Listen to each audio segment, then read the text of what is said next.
అర్హత లేని దావీదును స్నేహితుడిగా భావించాడు యోనాతాను. అర్హత ఏమనుందా యోనాతాను స్నేహించేయడానికి?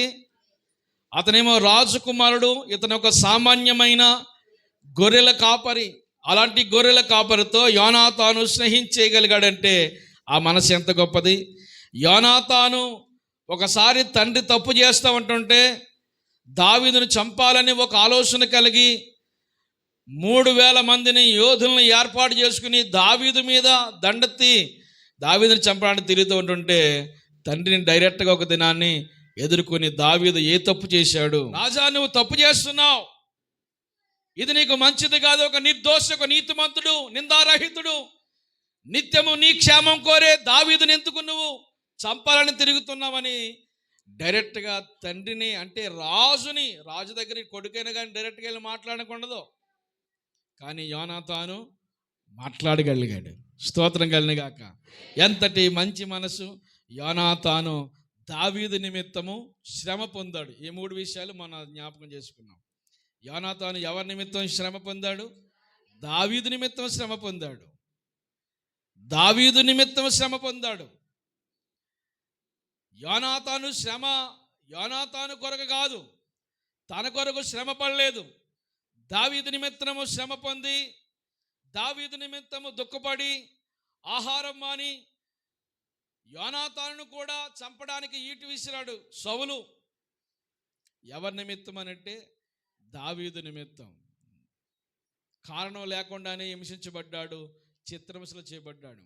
అందులో ఈ 3 లక్షణాల్లో యేసుక్రీస్తు ప్రభు యొక్క గుణగణాలు అక్షరాల ఎవరిలో కనిపించినాయి? యోనాతాను. ఈరోజు మరొక విషయాన్ని మనం జ్ఞాపకం చేసుకుందాం. యోనాతాను దావీదును మరణం వరకు ప్రేమించాడు. ఇది రాసుకోవాలి మీరు. యోనాతాను దావీదును ఎప్పటి వరకు ప్రేమించాడు? మరణం వరకు ప్రేమించాడు. యోనాతాను దావీదును మరణం వరకు ప్రేమించాడు. యోనాతాను ప్రేమలో అసలు మార్పు అనేది కనపడదు ఎక్కడ. చూడండి, 1 సమూయేలు గ్రంథము 18వ అధ్యాయంలో ప్రారంభమైన యోనాతాను ప్రేమ, 1 సమూయేలు గ్రంథం మొత్తం ముగింపంతా అయిపోయినా కానీ ఆ ప్రేమ పోదు. 1 సమూయేలు గ్రంథము ముగింపులో యోనాతాను మరణిస్తాడు. 18వ అధ్యాయంలో దావీదు మీద ప్రేమ ప్రారంభమైంది. ఆనాడు నుండి కూడా దావీదును ప్రేమిస్తూనే ఉన్నాడు. యోనాతాను ప్రేమలో మార్పు లేదు. చదువుతారా? మాట చదువుతారమ్మా? మౌత్ తీసుకో. 1 సమూయేలు గ్రంథం 18వ అధ్యాయం మొదటి నుంచి. మాట్లాడి చాలించిన తర్వాత యోనాతాను హృదయము దావీదు హృదయముతో కలిసిపోయెను. యోనాతాను దావీదును ప్రాణ స్నేహితుడిగా భావించుకుని అతనిని ఏం చేశాడంట? ప్రాణ స్నేహితుడిగా భావించుకుని యోనాతాను దావీదును ప్రేమించాడు. ఈ ప్రేమ అసలు కల్మషం లేనిది. ఈ ప్రేమకు ఏమైనా తారతమ్యం ఉందా? హెచ్చు తగ్గులున్నాయా? హోదా ఏమన్నా ఉందా? అర్హత ఏమన్నా ఉందా? ఇతడు యోగ్యుడా దావీదును ప్రేమించడానికి? అసలు దావీదంత యోగ్యుడా? దావీదుకి అంత క్వాలిఫికేషన్ ఏమైనా ఉందా? రాజుల కుటుంబమా దావీద్ది? ఈ రోజున స్నేహం చేయడానికైనా, ప్రేమ చూపించడానికైనా, ఇచ్చిపుచ్చుకోవడానికైనా, సంబంధాలు అందుకోవడానికైనా, తీసుకోవడానికైనా స్థాయి హోదా చూసుకుంటాం కదా. నీవు ఎప్పుడైనా నాకేమైనా పెడితే నేను నీకేమైనా పెట్టాలనే ఆలోచనలో మనం ఉంటాం. నాకు ఎప్పుడు ఏమి చేయని దానికి నేనెందుకు చేయాలి? ఉంటాయి ఇలాంటి ఆలోచనలు ఈనాటి సమాజంలో. మాట్లాడాలి మీరు. అన్నీ అయ్యే కదా. దాన్ని పలకరించారా? నేను వెళ్ళి పలకరించడానికి? మా ఇంటికి వచ్చిందా వాళ్ళ ఇంటికి వెళ్ళడానికి? నాకు ఎప్పుడైనా చేశారా నేనేమైనా చేయడానికి? ఎప్పుడు లేనిదే నేనెందుకు చేయాలి అంటాం. మరి దావీదును ప్రేమించడానికి అసలు దావీదుకి ఏమన్నా అర్హత ఉందంటారా? యోనాతాను ప్రేమించడానికి అసలు అర్హతే లేదు దావీదుకి. యోనాతాను దావీదును ప్రేమించాడు. అలాగే మన ప్రాణనాథుడైన యేసుక్రీస్తు ప్రభువారు కలవరి శిలువలో ప్రాణం పెట్టేటంతటి వరకు మనల్ని ఏం చేస్తున్నాడంటే ఆయన మనల్ని ప్రేమిస్తూనే ఉన్నాడు. ఆయన ప్రేమలో ఏమైనా మార్పు ఉందా? ఆయన అప్పగించిన ఇస్కరియోతు యూదాను కూడా ప్రేమించాడు. ఇస్కరియోతు యూదా కాళ్ళు కూడా కడిగాడు. ఆయన్ని సిలువ వేసిన వారిని ప్రేమించాడు. ఆయన పక్కలో బల్లెపోటు పొడిచిన వారిని ప్రేమించాడు. ఆయన చిత్రహింసలు చేసిన వారిని ప్రేమించాడు. ఆ ప్రేమలో అసలు మార్పే లేదండి. ప్రేమించబోయి ఇంకా లాస్ట్కి ఏమైనా తెలుసా? తండ్రి, వీరేమి చేస్తున్నారో వీరెరుగుని గనక వారిని క్షమించుడి. ఆ యేసుక్రీస్తు ప్రభు వారిని క్షమించడమే కాదు కానీ తండ్రిని కూడా క్షమించమని రిక్వెస్ట్ చేస్తూ ఉన్నాడు, బ్రతిమలాడుతూ ఉన్నాడు. ప్రేమ ఉంటే ప్రేమలో ఏముండాలో తెలుసా? క్షమాపణ ఉండాలి. ఒక స్వరమే వచ్చింది. ప్రేమ ఉంటే ప్రేమలో ఏముండాలి? ఆమెన్. ప్రేమ ఉంటే ప్రేమలో క్షమాపణ ఉండాలి. ఈ రోజున క్షమించలేని మనస్తత్వాలు ఉన్నాయి అని అంటే అసలు ప్రేమలు లేవని చెప్పాలి. కుటుంబాల్లో కూడా క్షమించుకునే గుణాలు ఉండవు. రక్త సంబంధుల్లో, ఎవరిని ఇటు ఇటు ఇరుగు పొరుగు వారిలో, బంధువర్గాల్లో క్షమాపణ గుణం లేక సంవత్సరాలు సంవత్సరాలు సంవత్సరాలు సంవత్సరాలు కుటుంబాలు ఏమైపోతున్నాయో తెలుసా? దూరం అయిపోతున్నాయండి. ఏమి లోపించి? ప్రేమ లోపించి. ఏమి లోపించి? ప్రేమ లోపించి. ప్రేమలో యోనాతాను ప్రేమ మనం చూస్తాం. ఆ ప్రేమలో అసలు మార్పు ఉండదు. ఆ ప్రేమలో గర్వం ఉండదు. ఆ ప్రేమలో హెచ్చుతగ్గులు ఉండవు. ఆ ప్రేమలో స్వార్థం ఉండదు. ప్రేమ ఉన్న చోట ప్రేమంట అనేకమైన దోషాల్ని కప్పుద్ది. నువ్వెంత దోషమైనా కానీ ప్రేమ ఉంటే క్షమిస్తావు. ప్రేమ లేకపోతే క్షమించలేము. కనుక ఈనాటి కాలాల్లో లోపిస్తుంది ఏంటో తెలుసా? ప్రేమ లోపిస్తూ ఉంది. ఈ లోకంలో కనిపించే ప్రేమలన్నీ ఎన్ని నిజమైన ప్రేమలు అనుకున్నారు కనుక ఎన్ని డంబా ప్రేమలు, డాంబికమైన ప్రేమలు, స్వార్థపూరితమైన ప్రేమలు, కల్మషంతో కూడిన ప్రేమలు, లాభం ఆశించే ప్రేమ, అన్నీ ప్రేమలు కనబడుతున్నాయి. ప్రేమ అనే పదానికి అసలు అర్థమే లేదు. ప్రేమించాను అంటారు, అసలు ఆ ప్రేమ ఎందుకో తెలియదు. కొంతకాలం ఆ ప్రేమలు కొనసాగుతాయి. ఈ రోజున ప్రేమ పెళ్ళిళ్ళు ఎన్ని నిలబడుతున్నాయి? ప్రేమించుకున్నావు, బాగానుంది. ఆ ప్రేమ ఎప్పటి వరకు ఉండాలి? కాడ వరకు. కోర్టుకు వెళ్ళి చూడండి, ఫ్యామిలీ కోర్టుకు వెళ్తే అన్నీ అయ్యే. ఆ రోజునేమో చావైనా మరణమైనా ఈమెకి భార్య అయి ఉంటావా అంటాం, ఉంటానంటాం. ఏదైనా చిన్న చిన్న తేడా వస్తే ఇక ఏమి ఇంకా అందులో ఆ ప్రేమలేదు, దోమలేదు, ఇంకా ఏం కనపడవు. అన్ని స్వార్థపూరితమైన ప్రేమలండి. లాభం ఆశించే ప్రేమ. ఏదో ఇస్తే ప్రేమిస్తావు, ఇవ్వకపోతే ప్రేమ అంటే తెలుసా? బదులు ఆశించినది ప్రేమ. ఆమెన్. ప్రేమ అంటే అట్నుంచి ఏమీ ఆశించకూడదు. ప్రేమ ఉన్నవారు నీకు అన్ని ఇటు నుంచి వెళ్ళడమే. స్తోత్రం కలుగును గాక. ప్రేమ అంటే అట్నుంచి నేను ప్రేమించాను కనుక నువ్వు నన్ను ప్రేమించు, నేను ఇచ్చాను కనుక నువ్వు నాకు ఇయ్యి, నేను పెట్టాను కనుక నువ్వు నాకు పెట్టు. నా ఇంటికి వచ్చి నీ ఇంటికి వచ్చినప్పుడు ఎంత ఎట్టినాను, నువ్వు నాకెంత ఎట్టావు?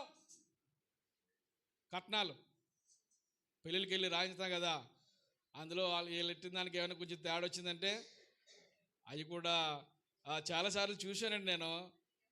అడిగేయడం, ఒకసారి గొడవలో కూడా విషయాలు వచ్చేసినాయి. ఎన్ని బయటకు వచ్చేసినాయి. నిజమైన ప్రేమ అంటారు ఇది? స్వార్థపూరితమైన మనస్తత్వాలు. నిజమైన ప్రేమ యేసుక్రీస్తు ప్రభు దగ్గర చూస్తాం. తర్వాత మనం ఇక్కడ ఎవరి దగ్గర చూస్తున్నాం? యోనాతాను. దేవునికి మహిమ కలుగును గాక. యోనాతానులో దేవుని ప్రేమ కనపడుతోంది. యోనాతానులో దైవికమైన లక్షణాలు కనపడుతున్నాయి. ఈరోజు దైవికమైన బిడ్డలుగా క్రీస్తు రక్తములో కడగబడి కూడా సంఘములో సభ్యత్వం కలిగి సంఘములో ఉంటూ ప్రభు యొక్క సేవలో బలలో పాలు పొందుతూ కూడా ఈ దైవికమైన ప్రేమ తత్వాన్ని సమాజానికి చూపించలేని మనస్తత్వాలతో ఉంటున్నామేమో. ఒక్కసారి మనం ఆలోచించాలి. ఆలోచించి మనం నిజమైన క్రీస్తు ప్రేమను ప్రతిబింబంగా మనం ఉండాలని ప్రభు ఆశపడుతున్నాడు. 23వ అధ్యాయం అదే సమూయేలు గ్రంథం 23వ అధ్యాయం. ప్రేమించిన వాడికి రుజువు ఉండాలి కదా. 23వ అధ్యాయం మొదటి సమూయేలు గ్రంథము 20వ అధ్యాయం 23వ వచనం. 20వ అధ్యాయం 23వ వచనం చదవమ్మా. అయితే మనమిద్దరము మాట్లాడిన సంగతిని జ్ఞాపకం చేసుకొనుము. నీకును నాకును సర్వకాలము యెహోవాయే సాక్షి. నీకు నాకు సర్వకాలము యెహోవాయే సాక్షి. నీకు నాకు ఎవరంటే సాక్షులు? ఇద్దరికి మధ్యలో సాక్షి యెహోవాయే సాక్షిగా ఉన్నాడు. 30వ వచనం కూడా చదవమ్మా. సౌలు యోనాతాను మీద బహుగా కోపపడి, ఆ గడకొట్టు దాని కొడుకా, నీకును నీ తల్లి మానమునకును సిగ్గు కలుగునట్లు. 23వ అధ్యాయము 16వ వచనం చదవమ్మా. 23వ అధ్యాయం 16వ వచనం. అప్పుడు సౌలు కుమారుడైన 23:16వ అధ్యాయం చదవమ్మా. అప్పుడు సౌలు కుమారుడైన యోనాతాను లేచి వనములోనున్న దావీదు వద్దకు వచ్చి, నా తండ్రి అయిన సౌలు నిన్ను పట్టుకున్న జాలడు, నీవు భయపడవద్దు, నీవు ఇశ్రాయేలులకు రాజువగుదువు, నేను నీకు సహకారినగుదును. ఇది నా తండ్రి అయిన సౌలుకు తెలిసింది గనుక అతనితో చెప్పి దేవుని బట్టి అతన్ని బలపరిచెను. దేవుడిని బట్టి అతను ఏం చేశాడంట? బలపరిచాడు. ఎవరిని? దావీదును బలపరుస్తున్నాడు. ఏ రీతిలో బలపరుస్తున్నాడు చూడండి. నా తండ్రి అయిన సౌలు నిన్ను పట్టుకొని జాలడు, నిన్ను ఏమీ అతడు చేయలేడు, నీవే మాత్రం భయపడవద్దు దావీదు, నీవే ఇశ్రాయేలుకు రాజు అవుతావు, నేను నీకు సహకారినవుతాను, నేను నీకేమవుతాను. అసలు ఈ మాట సాధ్యమా? యోనాతాను ఎవరు? ఒక రాజు కుమారుడు, జ్యేష్ఠుడు, సౌలుకి జ్యేష్ఠుడు. సౌలు తర్వాత రాజు ఎవరు అవ్వాలి? యోనాతాను కావాలి. యోనాతాను రాజు కావాలి. అయితే యోనాతాను ఏం చేస్తున్నాడో తెలుసా? దావీదును బలపరిచి, దావీదు నీవు రాజు అవుతావు. ఆ విషయం ఎవరికి తెలుసు? సౌలుకు తెలుసు. అందుకే నిన్ను చంపాలని తిరుగుతూ ఉన్నాడు. అసలు ఆ సౌలు నిన్ను ఏమీ చేయలేడు, నా తండ్రి నిన్నేమీ చేయలేడు, నేను నీకు ఎప్పుడు కూడా సహకారిగా ఉంటాను. దేవుని స్తోత్రం కలిగిన గాక. అసలు ఎంత కాకపోతే ఎంత అయినా ఏమాత్రము కల్మషం కానీ, ఈయనలో స్వార్థం కానీ, ఈయనలో హెచ్చుతగ్గు కానీ, ఆ భావజాలం కానీ ఈయనలో కనిపించట్లేదు. అసలు తన స్థానం ఇవ్వడానికి ఆయన ఒప్పుకుంటారా? ఒప్పుకోరు కదా. అతను హోదా పోగొట్టుకుంటాడా? రాజు హోదాలో ఉన్నవాడు ఇప్పుడు దావీదుకు సహకారిగా ఉండగలడా? సామాన్యమైన వ్యక్తిగా ఉండలేడు. కానీ దావీదును ఎంతటి నిస్వార్థమైన రీతిలో బలపరుస్తున్నాడో చూడండి. దావీదును ప్రేమించాడు గనక తన స్థానాన్ని ఇచ్చేశాడు దావీదుకి. స్తోత్రం కలిగిన గాక. దావీదును యోనాతాను ఏం చేశాడు? ప్రేమించాడు గనక తన స్థానం ఇచ్చేశాడు. నేను నీకు సహకారిగా ఉంటాను. ఈ రోజున మన స్థానం ఎవరికైనా ఇవ్వగలమా? మన హోదా ఎవరికైనా ఇవ్వగలమా? మన కుర్చీ ఎవరికైనా ఇవ్వగలమా? మన గౌరవం మరొకరికి ఇవ్వగలమా? ఇవ్వలేం. ప్రతి విషయంలో మనం హైలైట్గా ఉండాలని ఆశపడతాం. ఇది మానవ నైజం. అందరికంటే నేను గొప్పోడిగా ఉండాలని, పైవానిగా ఉండాలని, అధికారిగా ఉండాలని, సలహాదారిగా ఉండాలని, చెప్పేవారిగా ఉండాలని చాలా ఆలోచన కలిగి ఉంటాం మనం. కానీ స్వార్థం లేని క్రీస్తు మనస్తత్వం అది కొందరికి మాత్రమే కనిపిస్తూ ఉంది. యోనాతాన్ లాంటి మనసు అసలు ఈనాటి సంఘంలో ఉన్నదా? క్రైస్తవ కుటుంబాల్లో ఉన్నదా? యోనాతాను ఎంత నిస్వార్థమైన వ్యక్తిత్వం చూడండి. దావీదుని అంటున్నాడు, దావీదు నీవు నా తండ్రి తర్వాత రాజు స్థానం నీదే. అప్పుడు దావీదు అంటాడు, నేనే ఆ పార్టీ వాడినయ్యా, నా తండ్రి ఆ పార్టీ వాడు, నా తండ్రి కుటుంబం ఆ పాటిది, నా కుటుంబంలో అది నేను కడచారిన వాడిని, అసలు నాకు యోగ్యత లేదని దావీదు మొత్తుకుంటాడు ప్రతిసారి. కానీ యోనాతాను దావీదును బలపరుస్తున్నాడు. యోనాతాను ఎందుకు బలపరుస్తున్నాడు తెలుసా? దావీదును ఏం చేశాడు? యోనాతాను ప్రేమించాడు. తన కత్తినిచ్చాడు, తన విలునిచ్చాడు, తన దుప్పటిని దావీదుకి ఇచ్చాడు, తన ఆయుధాన్ని దావీదుకి ఇచ్చాడు, తన సర్వం దావీదుకి ఇచ్చాడు. దావీదును ప్రేమించుట్లో ఏ విధమైన మనస్తత్వం చూస్తే అసలు కల్మసు లేని మనస్తత్వం కలిగిన వాడు. దేవునికి మహిమ కలుగును గాక. అందరూ దేవుని స్తోత్రం చెబుదాం. రాజా నేను నీకేమవుతాను? దావీదు సహకారిని. ఏమంటే మనం ఎప్పుడు కూడా ఎలా ఉండాలో తెలుసా? సమాజానికి సహకారులుగా ఉండాలి, సపోర్ట్గా ఉండాలి, సంఘంలో పరిచారకులుగా ఉండాలి, పెత్తందారులుగా ఉండాలని ఏ రోజున కూడా మనం అనుకోకూడదు. సహకారులు, పరిచారకులు, క్రీస్తు మనస్తత్వం. ఆయన గురువయుండి ఏం చేస్తున్నాడు? శిష్యుల యొక్క పాదాలు కడుగుతూ ఉన్నాడు. ఆ పాదాలు కడిగేటప్పుడు ఇస్కరియోతు యోధా దగ్గరికి వచ్చి పాదాలు పట్టుకుని యేసుక్రీస్తు ప్రభు ఆ ఇస్కరియోతు ముఖం వెంక చూశాడంటండి. అప్పటికైనా వాని మనసేమైనా మారుతుందేమో అని డబ్బు సంచి అంతా పట్టుకుని తిరిగాడు. కడ వరకు ఏ సంచి పట్టుకున్నాడు? డబ్బు సంచి పట్టుకున్నాడు. ఈ డబ్బు సరిపోక చివరికి ఏం చేశాడంట? యేసుక్రీస్తు ప్రభుని కూడా అమ్మేశాడు. ఎంత మంచివాడు చూడండి. కొంతమందికి డబ్బు ఆశ సావదు. ఏదో రకమైన ప్రేరణతో మనుషులు బ్రతుకుతున్నారు. మనుషులు అందుకనే తిమోతి పత్రికలో రాస్తాడు, చదవద్దులే, మనుషులు స్వార్థప్రియులు అంటాడు. మనుషులు ఎవరండి? స్వార్థప్రియులు. ఏ ప్రియులు? దేనికి ప్రియులు? స్వార్థానికి ప్రియులు. కొంతమంది భోజన ప్రియులు ఉంటారా? కొంతమంది ధనాపేక్షం కలిగిన వారు ఉంటారు. కొంతమంది వస్త్రాలంటే ఎంత ఇష్టమో ప్రియులు. ఒక సహోదరు అనేది, మా వాడికి నిద్ర అంటే చాలా ఇష్టం అండి బాబు అని, నిద్ర ప్రియులు. దున్నపోత ఎక్కి తొక్కినా కానీ అన్న మాట అంటారంట. అలా నిద్రపోయే వాళ్ళు కూడా ఉంటారు. నిద్ర అంటే చాలా ఇష్టం. ఏకోజామున లేచి ప్రార్థన చేయాలనే ఆలోచన ఉండదు. ఏం కావాలి వీళ్ళకి? నిద్ర కావాలి. దేవుని ఆజ్ఞ. ఆయన పెందల కాడ లేచి చాలా చీకటి ఉండగానే ఏం చేసేవాడు? ఆయన ప్రార్థన చేస్తూ ఉండేవాడు. స్తోత్రం కలిగిన గాక. అందరు గట్టిగా దేవుని స్తోత్రం చెబుదాం. మన జీవిత విధానాలు మార్చుకోవాలి. సంఘంలోకి వచ్చిన తర్వాత లోకంలో ఉంటే మనల్ని ఎవరు పట్టించుకోరు, మనకు చెప్పేవాడు ఉండరు అనుకోండి. ఉంటారా? లోకంలో ఉంటే నీకు ఏ విధమైన ఇలా కూర్చోబెట్టి ఏ నీతి బోధన చెప్పేవాళ్ళు ఎవరైనా ఉంటారా? చిన్నప్పుడు బళ్ళోకి వెళ్తే పాఠాలు చెప్పి, ఇందాక అన్నయ్య గారు చెప్పినట్టుగా టీచర్గా పాఠాలు చెప్తారు. బళ్ళొచ్చి బయటకు వచ్చాక ఇంకెవడు చెప్తాడు మనకి? చెప్పేవాళ్ళు ఎవరు ఉండరు కదా. ఎక్కడైనా అసలు ఇలాంటి మంచి నీతి ఉపదేశం బోధించే సమాజాలు ఉన్నాయా? ఈరోజు క్రైస్తత్వాన్ని తప్పుబట్టి క్రైస్తత్వం ఇది ఒక మతపరమైన పరిస్థితి. ఈ క్రైస్తవులైన వారు దేశానికి నష్టం కలిగిస్తారు. ఈ మతం మనకొద్దు, ఇది మన దేశవాసస్థ మతం కాదు అని చెప్పి క్రైస్తత్వం మీద ఎంతో బురద చల్లేవారు ఈనాటి సమాజంలో చాలామంది లేచిపోయారు. ఏమండి, క్రైస్తత్వం ఎక్కడ? ఇది మతం అనే మాట బైబిల్ గ్రంథంలో మనం ఎక్కడ చూడం. ఇది ప్రేమతత్వం.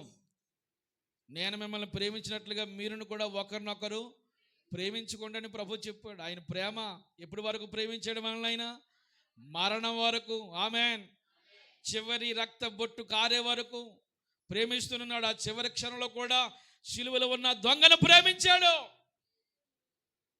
నేడే నువ్వు నాతో పరదేశంలో ఉంది. ఆడు కూడా నాకెందుకు లేదు, నాకే దిక్కులేదు అనుకున్నాడు ఆయన. ఏమండి, పాపం పాపం పాపం పాపం అంటాం. పాపం అంటే చాలామంది అనుకుంటారు ఏదైనా చేస్తేనే పాపం అనుకుంటారు.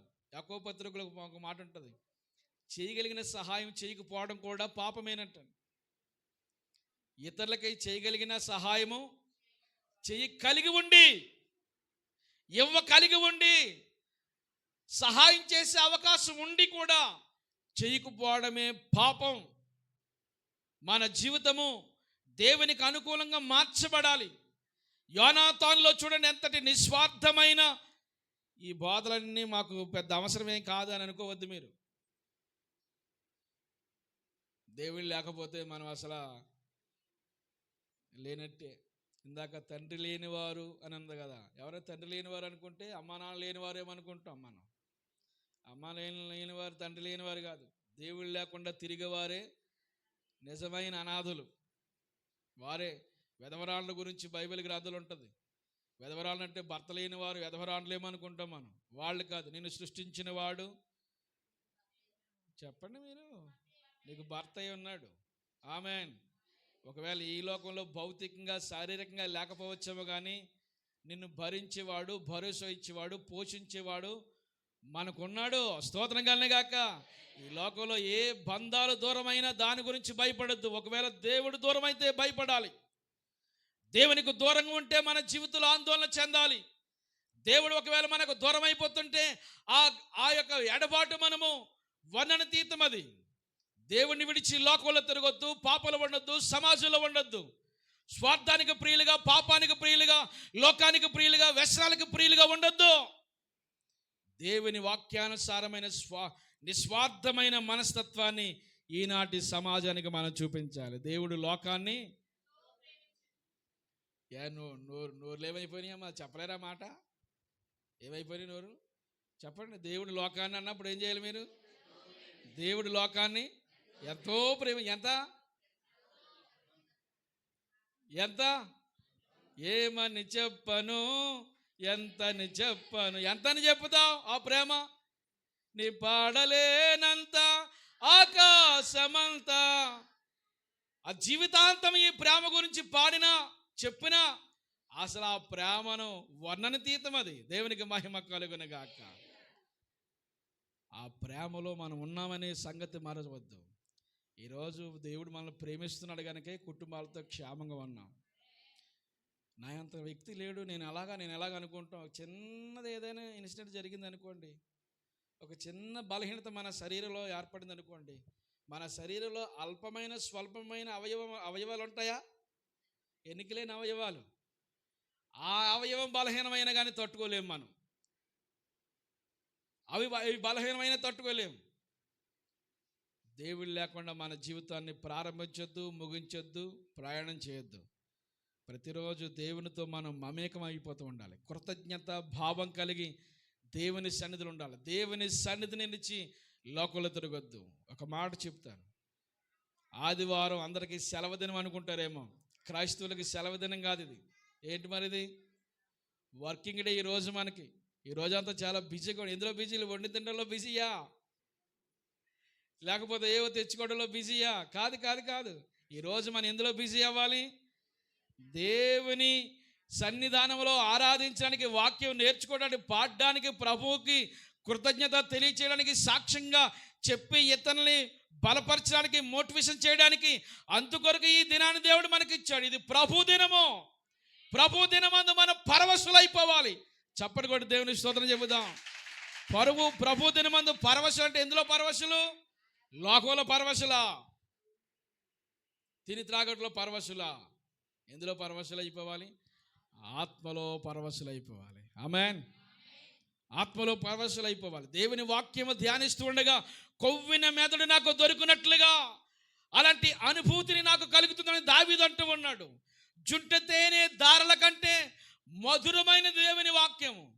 దేవుని వాక్యం ఉన్న మాధుర్యాన్ని అది అనుభవిస్తుంటుంటే ఇక లోకం మనకేం కనపడదండి. అది అర్థమైన వాళ్ళకి మాత్రమే అర్థమయ్యింది. అర్థం అవ్వని వాళ్ళకి ఇంటికాడ ఉండి పెంట పనులు ఉంటారు. అర్థమైన వాళ్ళకి మాత్రమే అర్థమైంది. ఆదివారం కూడా ఏ పని ఎక్కువైపోతుంది మనకి? పెంట పని. సమస్తాన్ని పౌలు గారు ఏమన్నాడు? పెంటతో పెంట అంటే బయట పాడేసేది కదా.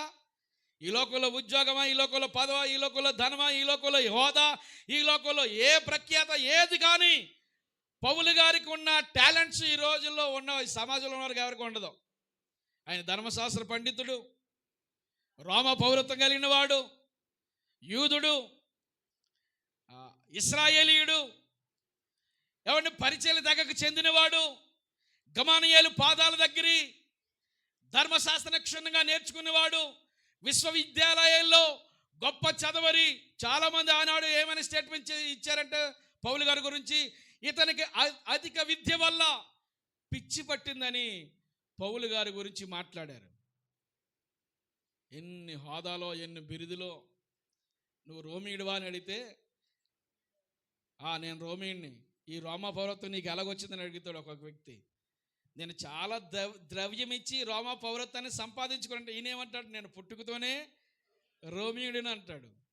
యూదుడు కాదంటే అదొక స్టోరీ అనుకోండి. వీళ్ళ తల్లిదండ్రులే రోమా పౌరత్వం సంపాదించుకున్నారు. ఆ పౌరత్వంలో ఉండగా ఈ యొక్క పౌలు గారు పుట్టాడు కనుక ఈయన పుట్టుకతోనే ఏమయ్యాడు? ఇప్పుడు రోమీయుడు అంటే చాలా పవర్ఫుల్. రోమీలు చాలా రెక్లెస్గా ఉంటారు. రోమీలు ఎవరిని పట్టించుకోరు. రోమా గవర్నమెంట్ కింద ఉన్నవాడు. రోమా పౌరత్వంలో అధికారము. ఎలాంటి అధికారం అంటే మనుషుల్ని చంపినా కానీ ఏ ఒక్కడో యారా ఎందుకు చంపవన్నా అనడానికి కూడా అవకాశం లేదు. అలాంటి అధికారం ఎవరిది? సౌలుది. చంపేశాడు చాలామందిని, చంపినా కానీ అది అడగడానికి అధికారం లేదు. అలాంటి రోమా పౌరత్వం హక్కును సంపాదించుకున్నవాడు. ఇప్పుడు ఆ పౌలు ఏమన్నాడు తెలుసా? నాకు కలిగి ఉన్న సమస్తం కూడా పెంటతో సమానంగా ఎంచుకుని ఆతలు పారేస్తే మన వాళ్ళు ఏం చేస్తున్నారు? పెంటంతా తెచ్చుకొని నెత్తి మీద పెట్టుకుంటాం. మనం ఏ పని మానేయాలి? ఇబ్బందిగా ఉన్నా కానీ చెప్పండి ఆ మాట. ఏ పని మానేయాలి? మానాలి. దేవుని సన్నిధిలో ఉన్న ఆహ్లాదకరాన్ని, అనుభూతిని మనము అనుభవించే వ్యక్తులుగా మార్చబడదుగాక. ప్రేమ గురించి చెబుతూ ఈ ప్రేమ నుంచి బయటికి వెళ్ళాలనుకున్నాను కానీ క్రీస్తు మనసు నన్ను వెళ్ళనివ్వట్లేదు. ఆమె చెప్పండి. ఇంకో పాయింట్లోకి వెళ్దారనుకున్నాను, అయితే ప్రభు మనసు నన్ను వెళ్ళనీయకుండా కొరింథీ పత్రికలో తీయండి ఒకసారి.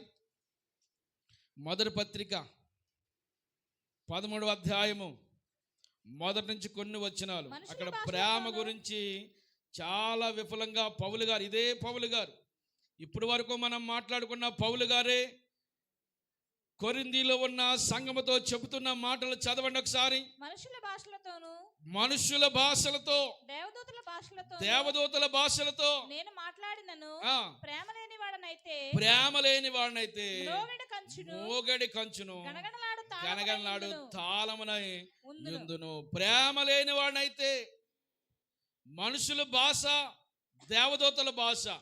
ఎన్ని భాషలు ఉన్నాయి ఇక్కడ? మనుషుల భాష ఉంది, దేవదూతల భాష ఉంది, అన్య భాషలు కూడా ఉన్నాయి. భాషలో చాలా రకాలు ఉన్నాయి. ఆ భాషలు అర్థం కాక చాలామంది మనవాళ్ళు తకమే పడుతూ ఏది మనుషుల భాష, ఏది దేవదూతల భాష, ఏది అన్య భాషలు తేలిక చాలామంది తికమకలు అయిపోతున్నారు. ఒకవేళ లోకంలో ఎన్ని భాషలు నీకు వచ్చి ఉండొచ్చు, మనం తత్వజ్ఞానం తెలిసిన వారమై ఉండొచ్చు, చాలా గొప్ప వ్యక్తులుగా భూమి మీద పరిగణించబడవచ్చు, ఉన్నతమైన హోదాలో ఉండొచ్చు. ఎన్ని ఉన్నా కానీ ప్రేమ లేకపోతే మ్రోగేడు కంచు గనగనలాడు తాళములై ఉన్నాం అంతే. మనకు మనం చెప్పుకుంటామంతే. ఏమి లేకపోతే ప్రేమలో, ఏమి లేకపోతే ప్రేమ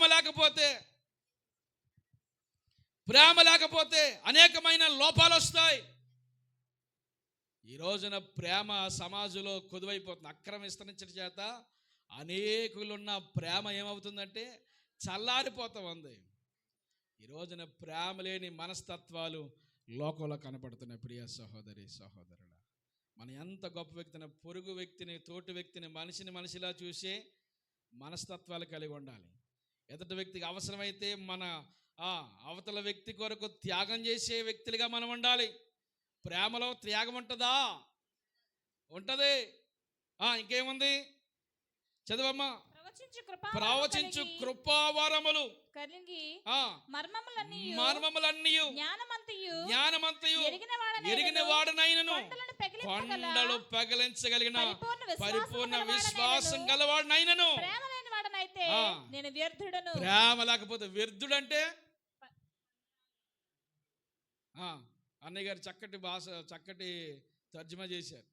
వ్యర్థుడు అంటే పనికి మాలినదంటే ఎంత, దేనికి పనికి రాని వాడిని.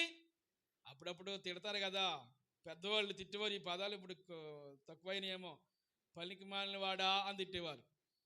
అంటే పనికి మాలిన వాడు అంటే దాని అర్థం దేనికి పనికి రానివాడు. ఒక వ్యక్తి ఉదయం నుంచి సాయంత్రం వరకు కష్టపడ్డాడు. 500 వచ్చినాయి, 600 వచ్చినాయి, ఇవన్నీ పట్టుకెళ్ళి ఆ కొట్టు దగ్గరికి వెళ్ళి సారా కొట్టు, బ్రాంతి కొట్టు వెళ్ళి శుభ్రం తాగేసి వచ్చాడు. ఇంటి దగ్గర 2-3 పిల్లలు ఉన్నారు. ఏమనాలి ఆ వ్యక్తిని? ఏమని ఏ భాషతో తిట్టాలంటే వ్యక్తిని? ఏమండి ఇప్పుడు ఆ భార్య ఏమి పెట్టి ఆ బిడ్డలను పోషిస్తుంది? ఏమైనా కనీసం జ్ఞానం ఏమైనా ఉండాలా? చాలామంది ఎట్లా ఉన్నారంటే వారు స్వార్థాల కొరకు బ్రతికేవారు. నా మట్టుకు నేను జీవిస్తే చాలు, నేను నా కుటుంబం బాగుంటే చాలు, నేనుంటే చాలు అనుకునే తత్వంలో చాలామంది జీవిస్తున్నారు. లోకంలో ఉన్న జ్ఞానమంతా ఒకవేళ మనకు తెలిసిపోయినా కొండలు పెగలించే విశ్వాసం. ఈ రోజున భక్తి అనే ముసుగులో చాలా మోసాలు జరుగుతున్నాయండి. చాలా మంచి భక్తి చేస్తున్నారు, మంచి స్వస్థతలు ఉన్నాయి, విశ్వాసం ఉంది, అన్నీ ఉన్నాయి, కానీ ఏమి లేదు. ప్రేమతో పక్కవారిని పలకరించే తత్వం లేని సమాజంగా మారిపోయారు. ప్రేమ లేదు. ప్రేమ ఉందా? ఏ విశ్వాసం అంటే కొండలు పెగలించగలిగిన పరిపూర్ణమైన విశ్వాసం ఒకవేళ ఉన్నా కానీ, లోకంలో ఉన్న తత్వజ్ఞానం అంతా తెలిసినా కానీ, ఎన్ని ఉన్నా ప్రేమ లేకపోతే, పేదల పోషణ కొరకు నా ఆస్తి అంతా చూడండి, పేదల పోషణ కొరకు ఆస్తి అంతా ఇచ్చినా, కాల్చబడుటకు నా శరీరం అప్పగించినా, ప్రేమ లేని వాడినైతే నాకు అసలు ప్రయోజనమే లేదు. ప్రేమ ఏం చేస్తుంది చెప్తున్నాడు. దీర్ఘకాలము సహించును, దయ చూపించును, మత్సరపడదు, డంబముగా ఉండదు, ప్రవర్తించదు, అసలు అది ఉప్పొంగదు, అమర్యాదగా నడదు. సుప్రయోజనం అంటే సొంత ప్రయోజనాల కొరకు అసలు విచారించదు, త్వరగా కోప్పడదు, అపకారమును మనసులో ఉంచుకున్నదు. కోపం ఎందుకు వస్తుంది? ప్రేమ లేకపోతే. ప్రేమ లేక. అపకారం ఎవరికైనా తలపెట్టద్దా? ప్రేమ అసలు అపకారమే తలపెట్టదు. దీర్ఘకాలం అంటండి. ఏ కాలం? దీర్ఘకాలము. కొంతకాలం సహించలేము మనం, ఒకరోజు సహించలేము. ప్రేమ ఉంటే దీర్ఘకాలం మనము సహించే వ్యక్తులుగా ఉంటాం. దేవునికి స్తోత్రం కలుగును గాక. ప్రేమ అది అమర్యాదగా నడవడదంటండి, అమర్యాదగా నడవదు, స్వప్రయోజనాలు విచారించదు, త్వరగా కోపపడదు, దుర్నీతి విషయమై సంతోషపడక సత్యమందు ఏం చేస్తుంది? సంతోషించును. అన్నిటిని తాళును, అన్నిటిని నమ్మును, అన్నిటిని నిరీక్షించును, అన్నిటిని ఓర్చును. ప్రేమ శాశ్వత కాలం. ప్రేమ ఏం చేస్తుందంటే శాశ్వత కాలం ఉంటది. ప్రవచనాలు నిలిచిపోతాయి, భాషలు నిలిచిపోతాయి, జ్ఞానం నిలిచిపోద్ది. నేను పిల్లవాడనే ఉన్నప్పుడు పిల్లవాని వలె మాట్లాడి తిని, పిల్లవాని వలె తలంచి తిని, పిల్లవాని వలె యోచించి తిని, పెద్దవాడిని అయితే పిల్లవాని శాస్త్రలు మానవేసి తిని. చాలు. వయసు వచ్చిన తర్వాత కూడా పిల్ల శాస్త్రలు పోవు కొంతమందికి. అర్థమైందండి? పెద్ద తరహాలోనికి వచ్చాం మనం. స్తోత్రం కలుగును గాక. మరొక జనరేషన్కి మనము మోడల్గా నిలవాలి. ఆమేన్. మరొక జనరేషన్ మనల్ని ఫాలో అవ్వాలి. తెలుసా? మనల్ని ఫాలో అవుతే ఏమి నేర్చుకుంటారు? పిల్లవాడిగా ఉన్నప్పుడు పిల్లవాడిగా ఉన్నాను, పిల్లవాడిగా యోచించాను, పెద్దవాడు అయిన తర్వాత ఏం మానేశాడంట? దేవుళ్ళలోకి వచ్చిన తర్వాత, ఆమేన్, సత్యం తెలుసుకున్న తర్వాత అసత్యాన్ని విడిచిపెట్టి శ్రేష్టకరమైన దేవుని సన్నిధానంలో నడుచుకున్నాను నిర్భయముగా చెబుతూ ఉన్నాడు. అన్నీ నిలిచిపోతాయి, భాషలు నిలిచిపోతాయి, ప్రవచనాలు నిలిచిపోతాయి, స్వస్థతలు ఆగిపోతాయి, అన్నీ అయిపోతాయి, కానీ ప్రేమ మాత్రము. అందుకని ఒక ఆయన మంచి పాట పాడాడు, ప్రేమే జగతికి మూలం. ప్రేమ లేకపోతే మన బ్రతికే లేదు. క్రీస్తు ప్రేమను మోసం చేసి, ఏమండి, చాలామంది ప్రేమను మోసం చేసేవాళ్ళు ఉంటారు. క్రీస్తు చూపించిన, మనపక్షంగా చూపిన ప్రేమను మోసం చేసి జీవితాలు జీవించేవారు ఉంటారు. ఈ రోజున ప్రభు మాట్లాడుతున్నాడు, దేవుని ప్రేమలో, యోనాతాను ప్రేమలో ఎలాగైతే మార్పు లేదో, దేవుని ప్రేమలో కూడా మార్పు లేదు. యోనాతాను ఇప్పటి వరకు ప్రేమించాడు దావీదును, మరణం వరకు ప్రేమించాడు. యోనాతాను మరణించినప్పుడు చెబుతాడు, నా సహోదరుడా యోనాతానా, నీవు నా ఎడల చూపిన ప్రేమ స్త్రీలు చూపే ప్రేమ కన్నా ఎంతో అధికమైనది. అది ఎలా సాధ్యమైంది నీకు? అసలు ఏ రోజుని ఆ ప్రేమలో ఇంత ఎడబాటు రాలేదు, ఆ ప్రేమలో ఇంత వారి మధ్యలో అసలు ఏ భేదము రాలేదు. ఎప్పుడు వరకు సహించగలిగింది ఆ ప్రేమ వాళ్ళని? మరణం వరకు సహించగలిగింది. దేవునికి స్తోత్రం కలుగును గాక. ఈ రోజున మన జీవితం ఎలాగుందో ఒక్కసారి మనము టాలీ చేసుకుందాం.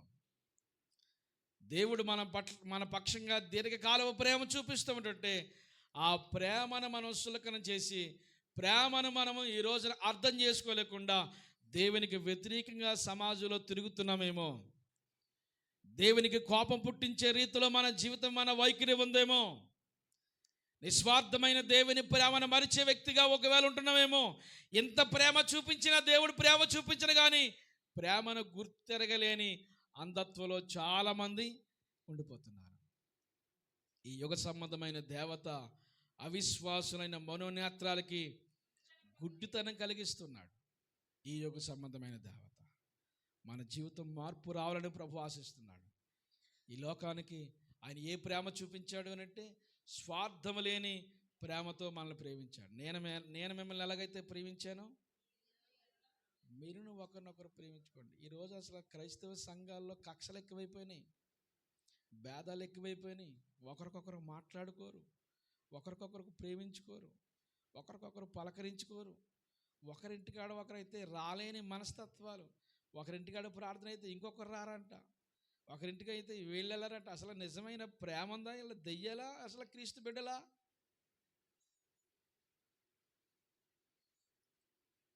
మిమ్మల్ని చెప్పమని అడిగాను నేను మిమ్మల్ని, మీరు చెప్పండి. ఇప్పుడు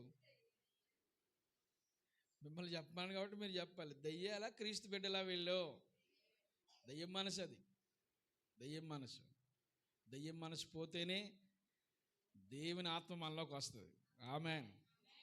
దేవుని ఆత్మ మనల్ని ఏం చేయాలంటే బలవంతం చేయాలి. ఆమేన్. దేవుని ఆత్మ మనలో అంటే బలవంతం చేస్తాడు. మనల్ని బలవంతం చేసి మనకి ఇష్టము కాని చోట్లకు మనల్ని ఏం చెప్పి పేతురుతో పలుకుతున్న అదే మాట, నీ యవన కాలం అందు నీ ఇష్టం వచ్చినట్లుగా నీవు జీవించదు. పరిశుద్ధాత్మ నీలోకి వచ్చిన తర్వాత నీకు ఇష్టము కాని చోట్లకైనా, ఇష్టం కానంటే మనకి ఏ ఇష్టం? లోకం ఇష్టం. అక్కడ ఏ డాన్సులు వేసే ఎంత ఇష్టం మనకి? ఇష్టమా కాదా? లోకంలో ఉన్న ఎన్ని ఎంజాయ్మెంట్లు ఇష్టం మనకి. కానీ దేవుని ప్రేమ మనల్ని ఏం చేస్తుంది తెలుసా? బలవంతం చేసి మనకి ఇష్టమైన ఆటల దగ్గరికి వెళ్ళనివ్వకుండా మనల్ని వేరే రూట్లోకి తీసుకువెళ్తారు. దేవుని స్తోత్రం కలిగిన గాక. అందుకని క్రీస్తు ప్రేమ మనల్ని ఏం చేయాలి తెలుసా? బలవంతం చేయాలి. దేవునికి మహిమ కలుగును గాక. విన్న మాటలు విడిచిపెట్టి వెళ్ళిపోవడం కాదండి. దేవుని ఆత్మ చేర ప్రేరేపించబడి పరిశుద్ధాత్మతో మాట్లాడుతున్న మాటలు ఎవరి కొరకో తెలుసా? నా ఆత్మీయ జీవితం కొరకు ఈరోజు పరిశుద్ధాత్మ దేవుడు ఒక మంచి మాట మాట్లాడాడు. ఈ రోజున దేవుని ప్రేమ కలిగి నేను ఉంటాను. ఎప్పటి వరకు? చచ్చే వరకు. స్తోత్రం. ఎప్పటి వరకు అమ్మా? చచ్చే వరకు. మరణం నిన్ను నన్ను వేరు చేసే వరకు అనాలి. మరణం నిన్ను నన్ను వేరు చేసే వరకు. దేవునితో చేసుకున్న వాగ్దానం, నిబంధన మరణం మనల్ని వేరు చేసే వరకు. బొల్లి మాటలు చెప్పి పెళ్ళిలో ప్రమాణం చేసి ఏం చేస్తాం మరలాని? నాకు ఇష్టం కాలేదని మేము విడిపోతున్నామని బహిరంగంగా ప్రకటిస్తున్నారు చాలామంది. మరణం మనల్ని వేరు చేసే వరకు. అంతే కదా? పెళ్ళిలో ప్రమాణం అలాగనే మరణం నిన్ను నన్ను వేరుపరిచే వరకు. ఈ ప్రేమ ఎప్పటి వరకు ఉండాలి? ఎవరిని? క్రీస్తు ప్రేమ అండి అది. ఆ ప్రేమ మనలో ఉండాలి. క్రీస్తుకు సాక్షులుగా లోకంలో ప్రతి ఒక్కరు ఒక చిన్న క్రీస్తు. ఒక ఆత్మ చెప్పింది ఆమేనని. ప్రతి ఒక్కరూ ఒక చిన్న క్రీస్తులుగా ఉండాలి. ఆమేన్ చెప్పండి అందరూ. నీలో ఎవరు చూడాలమ్మా? దివ్య అనగానే ఆ దివ్య ముఖంలో ఎవరు కనపడాలి? క్రీస్తు కనపడాలి. అమ్మా దివ్య నిజంగా క్రీస్తు ప్రేమ కలిగిన బిడ్డమ్మా, దైవికమైన ప్రేమ అమ్మా. ఇక దైవికమైన ప్రేమ తప్ప ఇక ఏ విధమైన డాంబికము ఆ ప్రేమలో కనపడదు. లాభం ఆశించదు ఆ ప్రేమలో. ఆ ప్రేమలో ఎంత నిస్వార్థంగా ఉంటుంది, ఆ ప్రేమలో ఎంత త్యాగం ఉంటుంది, ఆ ప్రేమలో ఎంత సమర్పణ ఉంటుంది. మనం చూపించే లక్షణాల్లో ఈ ప్రేమలో ఖచ్చితంగా దేవుణ్ణి మహిమర్పించాలి మనము. ఆమేన్. సమాజంలో అందుకనే నేను ఇక్కడ చెప్పాడు కదా, 100 మాటలు చెప్పడం దానికంటే ఒక్క ఆజ్ఞ పాటించడం శ్రేష్టం. ఎన్ని ఉన్నా కానీ మన జీవితంలో ప్రేమ లేకపోతే, తెల్లవారులు ప్రార్థన చేసిన ప్రేమ లేకపోతే వ్యర్థం. దేవదూతల భాషలతో మాట్లాడిన ప్రేమ లేకపోతే, కొండలు పెగలించేసే విశ్వాసం మనకున్న ప్రేమ లేకపోతే ఒక ఆయన అన్నాడు, ప్రార్థన చేశారండి, మొన్న ప్రార్థన చేస్తే ధూళి లేచిపోయిందండి, అంతలా చేశాను ప్రార్థన అంటున్నాడు ఒక ఆయన. ఆయన ప్రార్థనలో దుమ్ము లేచిపోయిందంట ప్రార్థన. అలాంటి ప్రార్థన చేసిన ప్రేమ లేకపోతే, ఒకవేళ దెయ్యాలు వెళ్ళగొట్టినా ప్రేమ లేకపోతే, స్వస్థతలు చేసిన ప్రార్థన ప్రేమ లేకపోతే, ఈ ప్రేమ మనలో ఉండాలి. అందుకని ప్రభు బ్రతిమలాడుతున్నాడు మనందరినీ. నేను మిమ్మల్ని ఎలా ప్రేమించానో, శిష్యులు అలాగన్నాడు, శిష్యులు అలాగే ప్రేమించారు. క్రీస్తు కొరకు ఏమైపోయారు? హతసాక్షులు. అందుకని ఒక చెంప మీద కొడితే, నేను ఒక చెంప మీద కొట్టండి 2 చెంపలు వాయించేస్తాను నన్ను. ఉన్నదా? ఆ ప్రేమ ఉందా? ఎవరో చెప్పిన సూక్తులు కాదు, బైబిల్ గ్రంథంలో ప్రభు మన కొరకు వ్రాయించి మనం ఎలాగ ఉండాలని. ఈరోజు క్రైస్తవుల మీదకి ఎందుకు తిరగబడుతున్నారు తెలుసా? ఈ భావన మనతో చెప్పాడు ప్రభు. మనం ఎలాగ ఉంటున్నాం, మనల్ని కూడా ఆడేమన్నా ఒక చెంప మీద కొడితే 2 చెంపలు కొట్టమన్నాడు అనుకోండి, అసలు ఈ రోజున క్రైస్తత్వం జోలికి ఎవడో రాకపోను. మనడు ఒకడు బహిరంగంగా ప్రకటన చేస్తూ ఉన్నాడు, క్రైస్తవులను హింసించండి. ఏమండి, మనం చేయవలసిన కార్యాన్ని మనం చేస్తే, చేయవలసిన కార్యాన్ని ప్రభు ఖచ్చితంగా చేస్తాడు. మనం ఒకటి ప్రేమ చూపించాలి, ప్రార్థన చేయాలి. ఆమె చెప్తారేమనుకున్నాను. ఏం చేయాలి? ప్రేమ చూపించాలి, ప్రార్థన చేయాలి. చేద్దామా? ప్రేమ చూపించాలి, ప్రార్థన చేయాలి. ప్రేమ చూపించాలి, ప్రార్థన చేయాలి, సహకరించాలి, సమాజాన్ని ప్రభావితం చేయాలి. క్రీస్తు ప్రేమను లోకంలో మనము చూపించగలగాలి. క్రీస్తు ప్రేమను చూపించాలి. చెప్పాలా చూపించాలా? చెప్పాలా చూపించాలా? చూపించాలి. ఎలా చూపించాలి? మన క్రియా రూపంగా చూపించాలి. నీ ఇంట్లోనే ప్రేమ లేదు, మన కుటుంబాల్లోనే ప్రేమ తక్కువ అయిపోతే సమాజానికి ఇంకా ఆ ప్రేమ ఏం చూపించగలం? ఊరందరికీ చెప్తాను కానీ, ఊరందరికీ మంచోడు అవుతారు కానీ ఇంట్లో ఏమవ్వాలంటే ఒక వ్యక్తి ఎందుకు అవ్వలేరు? ఏవి లోపించి కారణాన్ని బట్టి? ప్రేమ లోపించిన కారణం బట్టి. మనం ప్రేమ, క్రీస్తు ప్రేమల కల్మషం లేనిదిగా మన సమాజంలో చూపించగలిగి ఈ రోజున క్రీస్తుకు సాక్షులుగా మనం ముందుకు నడిపించబడదాం. అట్టి కృపా ప్రభు మనకు అనుగ్రహించును గాక. అందరూ మోకరించండి, ప్రార్థన చేసుకుందాం. ప్రతి వారు మోకాళ్ళు వేయాలి. మోకరించి